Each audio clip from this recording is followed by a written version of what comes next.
পরে মুক্তবর উপরে ফোলা বানাইছে আয়া হুজুর ডাকতেছে যে হুজুর এখানে একটা পাগলা মেয়ে পড়ে আছে পরে হুজুরের সন্দেহ হয়েছে ভিতরে পরে গিয়ে এই অবস্থা। মায়ের পরকীয়ার মূল্য দিতে হলো 9 বছরের শিশু ময়নাকে।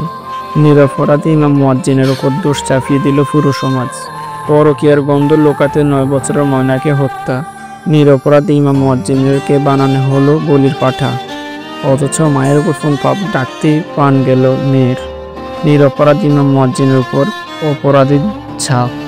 বিচারের নামে এক অন্যায়, আর বলির পাঠা হলো 9 বছরের শিশু। সেই ছিল প্রাণখোলা অবুঝে একটি ফুলের মতো শিশু। নাম তার ময়না, মাত্র 9 বছর বয়স। কিন্তু কি এমন অপরাধ ছিল তার? শুধু এটাই, সে জেনে গিয়েছিল তার মায়ের গোপন পরকীয়ার সত্য। আর সেই সত্যটা ডাকতে তাকে চিরতরে থামিয়ে দেওয়া হলো এই পৃথিবীর মায়া থেকে। এই নির্মম ঘটনার পর কাকে ধরা হলো জানেন?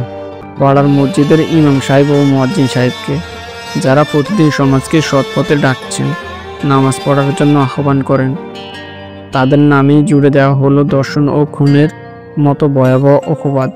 এটা কি তবে তাহলে আমাদের সমাজ, যেখানে সত্যকে চাপা দিয়ে মিথ্যাকে আশ্রয় দেওয়া হয়, আসলে বসানো হয়? এটাই কি তাহলে আমাদের সমাজ, যেখানে ধর্মের মানুষের উপর মিথ্যা অভিযোগ ছুড়ে দেওয়া হয় আসল খুনিদের বাঁচানোর জন্য?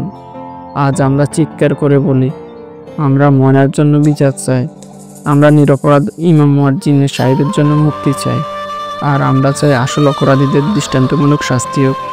এই সমাজের নোংরা সত্যকে সামনে আনতে হবে, কারণ আজকাল যদি আপনার সন্তানের সাথে এমন কিছু ঘটে, তখন আমরা চুপ থাকতে পারবো না। একটি নিষ্পাপ জীবন শেষ, আর একটি ন্যায় বিচার আজ অপেক্ষা করছে। আপনার একটি শেয়ার হতে পারে রক্ষা পেতে পারে পরবর্তী কোনো ময়নার জীবন। তাই আওয়াজ তুলুন এখনই।